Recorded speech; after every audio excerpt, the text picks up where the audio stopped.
Hello friend, எப்படி இருக்கீங்க? So நம்ம இன்றைக்கி ஒரு பெரிய ஆர்டருக்கு க்ளீன் பண்ண வந்திருக்கோம். கிட்டத்தட்ட ஒரு 6 பாத்ரூம் இருக்குது ஒரே இடத்துல. ஸோ இந்த பாத்ரூம் எப்படி இருக்குன்னு பார்த்தீங்களா? இதை நம்ம வழக்கம் போல் மேஜிக் பண்ண போகிறோம். அது மட்டும் இல்லை, இந்த மாதிரி எஸ்எஸ் ஃபிட்டிங் க்ளீன் பண்ணிடலாம், அப்புறம் கிளாஸ் க்ளீன் பண்ணிடலாம், இந்த வாஷ் பேசன் க்ளீன் பண்ணிடலாம்.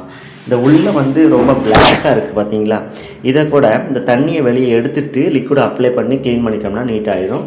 ஸோ அடியில் கம்ப்ளீட்டாக எப்படி ஜூம் நீட்டாக க்ளீன் பண்ணிடுவோம். க்ளீன் பண்ணி முடித்த பிறகு என்னுடைய வீடியோ பாருங்கள். உங்களுக்கு பாத்ரூம் வீடு, ஸோ இந்த பாத்ரூமும் கழுவி முடித்தாச்சு. கழுவி முடித்து 3 மணி நேரம் ஆச்சு.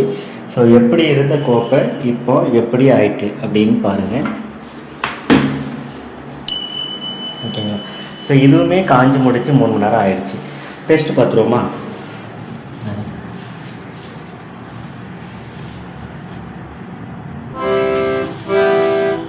ஈரம் இல்லையா? ஸோ காஞ்சி 3 மணி நேரம் ஆச்சு. இதுக்கு பிறகு இந்த பாத்ரூம் 100% கண்ணாடி மாதிரி ஆகிடுச்சு. ஸோ இந்த மாதிரி காஞ்ச பிறகு ஒயிட்டு வெள்ளை அடிக்கவே அடிக்காதுங்கிறது என்னுடைய லிக்விடு. ஓகேங்களா? ஸோ இதுக்கு மேலே உங்களுக்கு சந்தேகமாக இருந்துச்சுன்னா நீங்கள் ஒரு முறை என் லிக்விடை வாங்கி யூஸ் பண்ணி பாருங்கள்.